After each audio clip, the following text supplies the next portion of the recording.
Mau sakit apapun Anda, selagi sakit itu sakit zahir, tidak ada jaminan atau ancaman masuk neraka, Pak.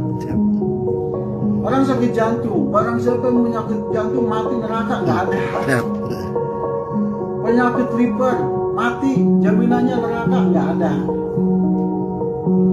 Selagi penyakitnya zahir, kalian tidak ada ancaman neraka. Kalau sabar dapat pahala justru.